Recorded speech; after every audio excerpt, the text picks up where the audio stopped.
हाय guys. तो today I will discuss about tetracycline. कल हम लोगों ने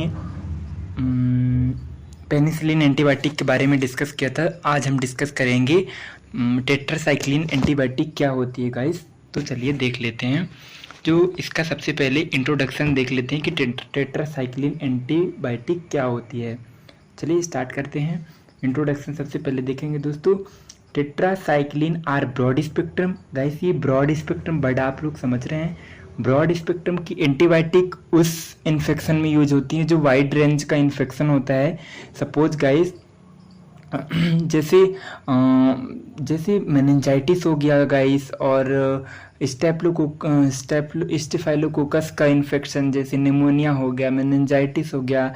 ऐसे वाइड रेंज वाली इन्फेक्शन में यूज की जाने वाली एंटीबायोटिक को ब्रॉड स्पेक्ट्रम एंटीबायोटिक बोलते हैं।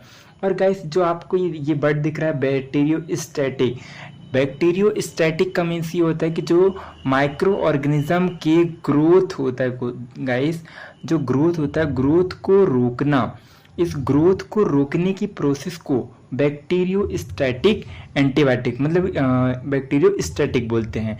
तो बैक्टीरियोस्टैटिक एंटीबायोटिक कौन सी हो गई गाइस? जो बैक्टीरिया के ग्रोथ को रोकती हैं, स्टॉप करती हैं, इनहिबिट करती हैं, ऐसी प्रोसेस को हम बैक्टीरियोस्टैटिक बोलते हैं। तो टेट्रासाइक्लिन एक ब्रॉड स्पेक्ट्रम की एंटीबायोटिक है, बैक्टीरियोस्टैटिक एंटीबायोटिक है गाइस।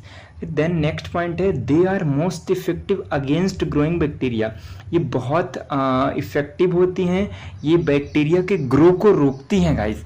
यदि बैक्टीरिया एक से दूसरे में मल्टीप्लाई हो रहा है तो उसके ग्रोथ को रोकने का काम करती हैं टेट्रासाइक्लिन। गाइस आप लोगों को समझ में आ गया होगा। अब हम आगे बढ़ेंगे कि इसका मैकेनिज्म ऑफ एक्शन कैसे होता है, कि कैसे वर्क करती हैं बॉडी के अंदर। गाइस मैकेनिज्म ऑफ एक्शन अब डिस्कस करेंगे कि इनका फंक्शन कैसे होता है, मतलब मैकेनिज्म क्या होता है। तो इसका they inhibit protein synthesis in susceptible organism. Guys suppose ये ऑर्गेनिज्म माइक्रो ऑर्गेनिज्म बैक्टीरिया है, तो इसके अंदर जो प्रोटीन का फॉर्मेशन हो रहा है, इस प्रोसेस को, प्रोटीन बनने की प्रोसेस को रोक देती है। सपोज ये एंटीबायोटिक टेट्रासाइक्लिन इंटर की वायरस में, और एंटर करने के बाद इसके अंदर जो प्रोटीन सिंथेसिस हो रहा है, बन रहा है, इसको प्रोटीन की सिंथेसिस को रोक देगा गाइस। देन दूसरी पॉइंट है in presence of tetracycline organism can not multiply properly दस दे एक्ट बैक्टीरियोस्टैटिक। कि इसमें ये बता रहा है कि इन अ प्रेजेंस ऑफ टेट्रासाइक्लिन, यदि बॉडी में जब सपोज ये ऑर्गेनिज्म माइक्रो ऑर्गेनिज्म, यदि यहाँ पे टेट्रासाइक्लिन प्रेजेंट हो गई, हमने इनटेक किया और जो एंटीबायोटिक बॉडी में प्रेजेंट हो, तो कहने का मीन्स ये है कि जो टेट्रासाइक्लिन के प्रेजेंस में माइक्रो ऑर्गेनिज्म का मल्टीप्लिकेशन नहीं होता। मीन्स कि गाइस यदि जो टेट्रासाइक्लिन होती है वो मल्टीप्लिकेशन को रोकती है, माइक्रो ऑर्गेनिज्म के मल्टीप्लिकेशन को रोकती है। तो ये वाली पॉइंट यही कह रहा है कि in presence of tetracycline organism can not multiply properly दस एक्ट ऑफ बैक्टीरियोस्टैटिक। तो यदि एक दूसरे को जब प्रोटीन का सिंथेसिस नहीं होगा बैक्टीरिया के अंदर, तो एक से दूसरे में मल्टीप्लाई नहीं हो पाएंगे माइक्रोबैक्टीरियम। इस प्रोसेस को हम बैक्टीरियोस्टैटिक बोलते हैं। एक से दो ना होने देने की प्रोसेस को हम बैक्टीरियोस्टैटिक बोलते हैं। ऐसी मैकेनिज्म ऑफ एक्शन आप लोगों को समझ में आ गया। अब जिस नाम से कुछ ड्रग्स हैं जो अवेलेबल हैं मार्केट में, जैसे टेट्रासाइक्लिन एक तो ब्रांड नेम हो गया, अब इसके मतलब कौन कौन से नाम में प्रेजेंट है मार्केट में ये देख लेते हैं हम। तो सबसे पहली एंटीबायोटिक है मिनोसाइक्लिन। मिनोसाइक्लिन एक एंटीबायोटिक है। फिर दूसरी है डॉक्सीसाइक्लिन। फिर तीसरी है खुद ही टेट्रासाइक्लिन के नाम से एक प्रेजेंट है दोस्तों। और फिर लास्ट वाली है ऑक्सीटेट्रासाइक्लिन। ऑक्सीटेट्रासाइक्लिन ये ब्रांड नेम है गाइस ये टेट्रासाइक्लिन के। चलिए दोस्तों आप लोगों को शायद ड्रग एक एग्जाम्पल समझ में आ गया होगा कि ये सारे एग्जाम्पल हैं। देन इसके बाद हम पढ़ेंगे कि जो इसकी इंडिकेशंस क्या क्या होते हैं, मतलब हम इनको यूज किस किस में करते हैं गाइस। तो इंडिकेशन, सबसे पहला इंडिकेशन है कॉलेरा। कॉलेरा एक क्रोनिक डायरिया होती है गाइस की। जो कॉलेरा एक प्रकार की डायरिया होती है जिसमें ब्लड वगैरह आने लगती है। फिर कॉलेरा यदि किसी पेशेंट को हो जाती है तो टेट्रासाइक्लिन एंटीबायोटिक यूज की जाती है। देन किसी प्रकार का ट्रॉमा हो गया, किसी प्रकार का इंजरी हो गया, उसमें भी यूज की जाती है। गोनोरिया गाइस, यदि प्राइवेट पार्ट में कोई इन्फेक्शन वगैरह हो रहा है, उसमें टिटनेस हो रहा है, उसमें किसी को मेनिंजाइटिस, दोस्तों जो ब्रेन को कवर करने वाली जो मेनिंजियस लेयर होती है गाइस, जो ब्रेन को कवर करने वाली मेनिंजियस लेयर होती है, उसमें इन्फेक्शन आ जाता है तो उस कंडीशन को मेनिंजाइटिस बोलते हैं। तो यदि किसी पेशेंट को मेनिंजाइटिस होता है तो टेट्रासाइक्लिन यूज करते हैं। Then rickettsial infection. Rickettsial infection एक प्रकार की स्किन इन्फेक्शन है गाइस, जो कि बहुत हाईली इन्फेक्शियस होती है। तो ये रिकेट्सियल स्किन इन्फेक्शन है। फिर देन सिफेलिस हो सकता है, सिफेलिस वाले पेशेंट में यूज करेंगे। देन एंथ्रैक्स गाइस, ये जैसे कि कोई पशु पक्षी, मतलब एनिमल से जो माइक्रो ऑर्गेनिज्म के थ्रू जो डिजीज कॉज होती है उनको एंथ्रैक्स बोलते हैं। देन हम आगे थोड़ा सा इसका इंडिकेशन देखेंगे गाइस कि कौन सा है।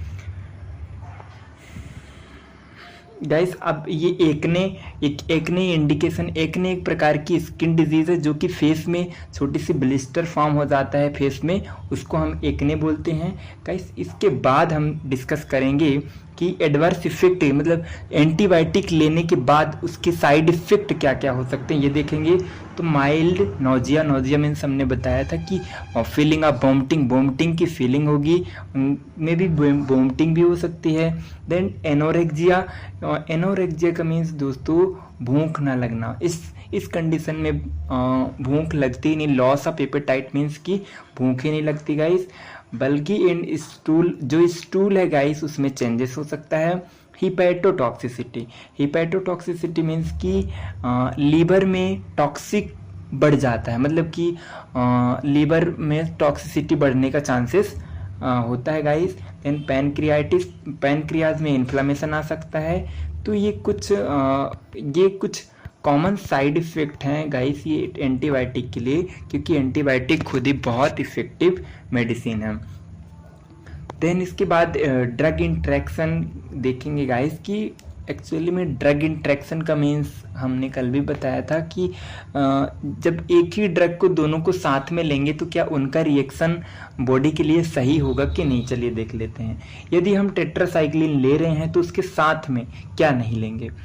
तो milk and dietary product, magnesium content antacid, calcium supplement, iron supplement reduce absorption of tetracycline.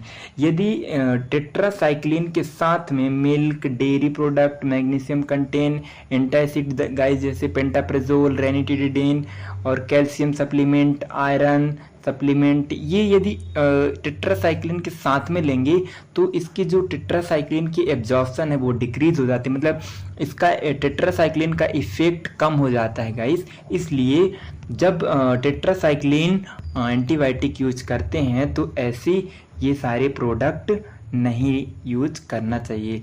तो गाइस आप लोगों को समझ में आ गया फर्स्ट पॉइंट। फिर हम पढ़ते हैं सेकेंड पॉइंट में क्या है कि tetracycline decrease the effect of penicillin. यदि टेट्रासाइक्लिन के साथ में यदि पेनिसिलिन एंटीबायोटिक लेते हैं तो पेनिसिलिन का इफेक्ट जो है तो वो कम हो जाएगा।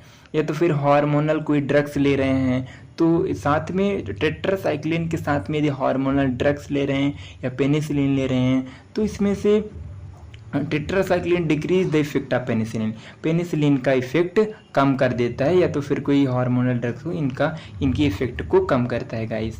अब इसके बाद हम डिस्कस करेंगे गाइस कि ड्रग इंट्रैक्शन के बाद नर्सिंग रिस्पॉन्सिबिलिटी कि गाइस ये एक नर्स होती है जो उसकी रिस्पॉन्सिबिलिटी क्या क्या होनी चाहिए, कि नर्सिंग रिस्पॉन्सिबिलिटी क्या क्या होनी चाहिए टेट्रासाइक्लिन के ऊपर। तो इसका फर्स्ट है they should not be use during pregnancy, lactation and childhood. Guys इसमें ये बता रहा है कि ड्यूरिंग प्रेगनेंसी यदि कोई वुमेन प्रेगनेंसी चल रही है तो उसको ये इसको ये टेबलेट प्रिस्क्राइब ना की जाए। और लैक्टेशन जो ऐसी मदर है जो चाइल्ड को अपना मिल्क सप्लाई कर रहे हैं, मतलब मिल्क पिला रहे हैं, तो उनको नहीं देना चाहिए। चाइल्ड वुड बच्चों से प्रिवेंट करें, टेट्रासाइक्लिन बच्चों को नहीं दिया जाता। देन दूसरा पॉइंट है they should not given when renal dysfunction. Guys किसी पेशेंट का यदि रीनल किडनी अच्छे से वर्क नहीं करती तो ऐसे पेशेंटों को टेट्रासाइक्लिन नहीं देंगे। क्यों नहीं देंगे? कि यदि किडनी का मेन फंक्शन होता है ब्लड का फिल्ट्रेशन करना, बट यदि ब्लड का फिल्ट्रेशन अच्छे प्रॉपर तरीके से नहीं होगा तो ब्लड में टॉक्सिसिटी इंक्रीज होगी। इसलिए रीनल एम्पेयर्ड वाले पेशेंट को टेट्रासाइक्लिन नहीं देना है। देन थर्ड है guys, instruct the patient not take antacid, calcium, iron, then iron supplement, magnesium and magnesium containing। Guys ऐसे पेशेंटों को नहीं देना है, ऐसे पेशेंटों को नहीं देना है। मतलब पेशेंट को ये बताना है कि वो पेशेंट जो है तो एंटासिड ना ले, मीन्स कि पेंटाप्रेजोल, रेनिटेडिन, कैल्शियम वाली चीज़ें, आयरन वाली चीज़ें, ऐसे सप्लीमेंट को लेने से मना करेंगे पेशेंट को जब टेट्रासाइक्लिन चल रही हो। देन फिर लास्ट है don't take milk dairy product within 2 से 3 हॉर्स जो है तो टेट्रासाइक्लिन लेने के बाद जो है तो डेयरी मिल्क प्रोडक्ट जो है तो इनटेक ना करें। गाइस यहीं पे हमारा टेट्रासाइक्लिन का जो टॉपिक है ख़त्म होता है। गाइस आप लोगों से निवेदन है कि वीडियो बनाने में बहुत मेहनत लगती है, पीपीटी तैयार करने में। तो guys thank you so much, और हमारे चैनल को लाइक एंड सब्सक्राइब करें। थैंक यू दोस्तों, थैंक्स फॉर वाचिंग।